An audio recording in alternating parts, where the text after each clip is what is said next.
Bonjour et merci. Donc moi je vais pas vraiment vous parler des petites plantes et des petits oiseaux, mais plutôt d'une expérience sociale vécue pour la biodiversité. C'est bon? Ouais. Donc voilà, je vais revenir sur le titre parce qu'il a beaucoup de sens. Donc prendre soin ensemble, donc solidairement du vin, de l'eau et de la nature. Vignerons et écologues s'engagent en commun, on pourrait dire solidairement. Donc le territoire d'expérience est un bassin versant, le bassin versant de la Tongue, donc un territoire viticole avec des rivières qui ont des forts à sec méditerranéens et donc des enjeux autour de l'eau qui sont très très importants, et en particulier dans le cadre de la directive cadre européenne sur l'eau.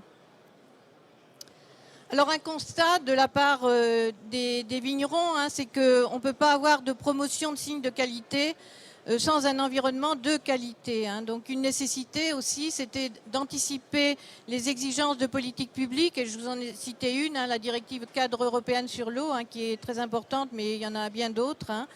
Et donc une réponse qui est apportée entre les vignerons et les écologues, c'est-à-dire d'agir solidairement, qui va mobiliser les valeurs de la coopération et qui va se traduire par un partenariat donc, entre un syndicat de cru, les Côtes de Tongue, et puis le Conservatoire d'espaces naturels, une ONG environnementale. On fait partie d'un réseau dans toute la France, on est gestionnaire d'espaces naturels et on aborde la gestion de la nature de manière plutôt intégrée, en associant tous les acteurs dans une démarche qu'on appelle l'intendance du territoire. Voilà, alors la démarche qui a été adoptée, elle part au début d'abord d'une demande des vignerons. C'est de ne pas être dans des démarches descendantes, c'est-à-dire qui restent partie prenante de leur devenir, de leur avenir.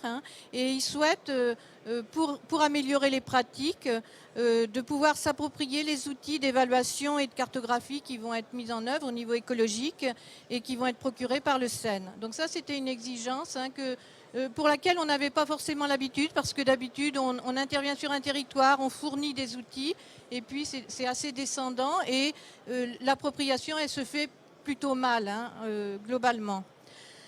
Alors la solution qui a été trouvée, c'est de travailler sur un outil d'autodiagnostic fondé sur des bases objectives, évidemment, qui vont traduire les enjeux de biodiversité et qui soient par la suite utilisables par les exploitants, qui vont être formés et qui vont pouvoir travailler de manière autonome sur ces autodiagnostics, et l'autodiagnostic va être transmissible. Bon, évidemment, il faut qu'il y ait des volontaires, ça c'est une exigence fondamentale. Donc un groupe de vignerons volontaires qui va initier la démarche et qui va la mettre en œuvre. Et puis quelque chose de très très important, c'est les outils qui sont mis en œuvre au service des vignerons, qui peuvent être pris en main par les vignerons. Il faut pouvoir les mettre...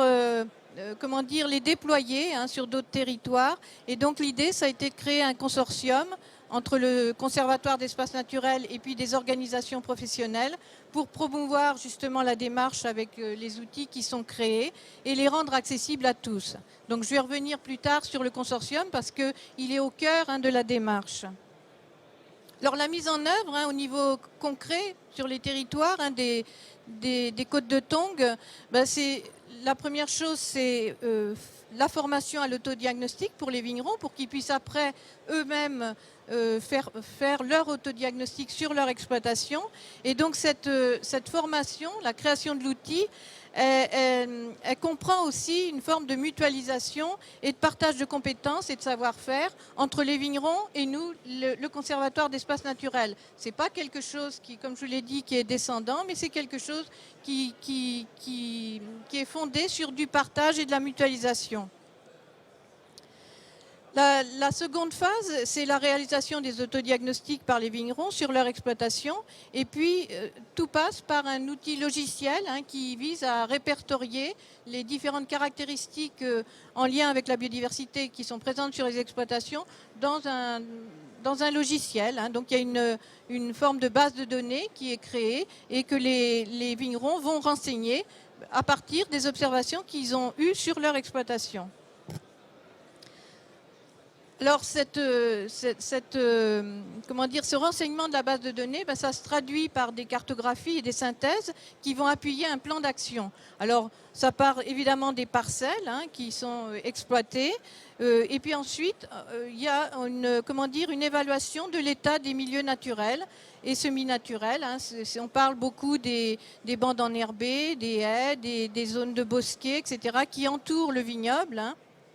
Et donc, ça se traduit par on va dire une notation suivant les états de conservation des différentes parcelles de l'exploitation. Et donc, vous l'avez sur la partie qui est pour vous à droite, avec des différentes couleurs, suivant qu'on est plus ou moins en bon état de conservation. Et donc, on a une marge d'amélioration à pouvoir acquérir.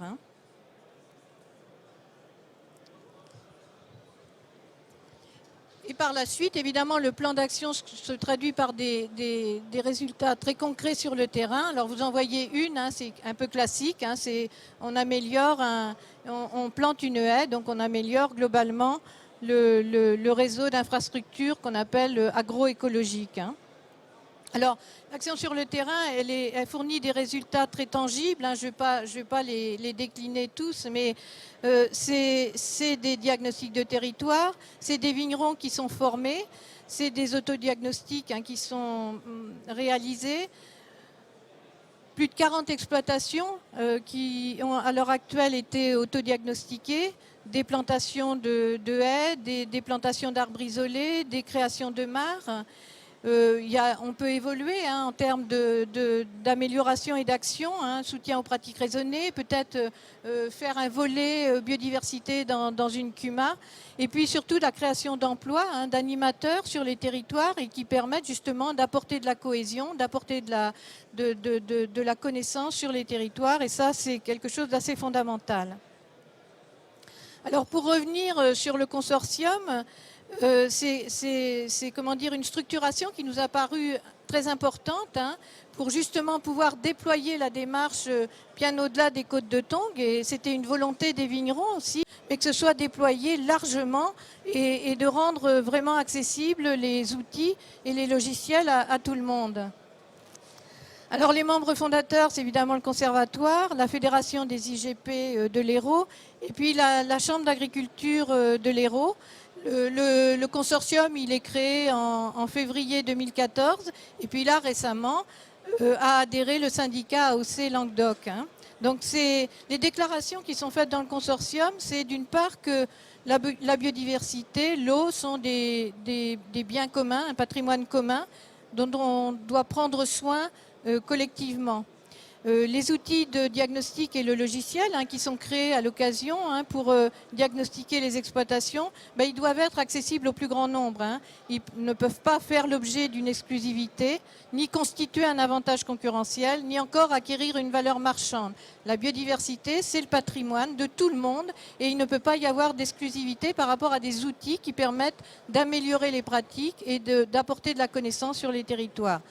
On pourrait dire que la démarche qui est engagée, puisque c'est des démarches collectives, pourrait aller vers la fédération de groupements d'intérêt économique et écologique, comme le prévoit la loi d'avenir agricole.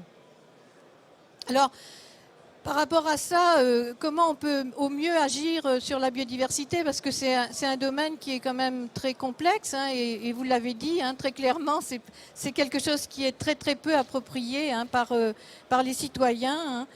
Donc, la morale qu'on peut avoir de notre intervention sur le territoire avec les vignerons des côtes de Tongue et puis au-delà, puisque c'est d'abord la nécessité de travailler collectivement. C'est au sein de collectifs que peuvent vraiment opérer des appropriations sur l'enjeu de biodiversité ou de qualité de l'eau.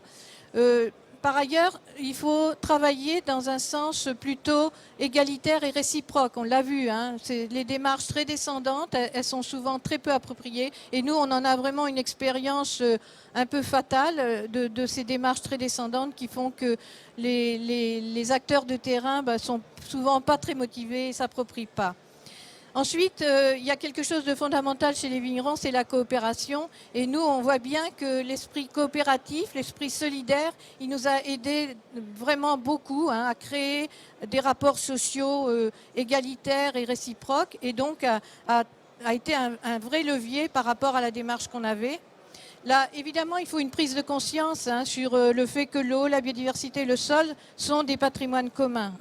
C'est des biens, on va dire, inestimables. Donc, ça, c'est quelque chose d'assez fondamental. Tant que cette prise de conscience, elle n'existe pas, ce sera très, très dur d'avancer pour améliorer les pratiques. Et puis, quelque chose qui ressort continuellement et que nous, on connaît bien dans les démarches environnementales et sur la biodiversité, c'est la présence d'un leader. Donc là, on l'avait sur les côtes de Tongue.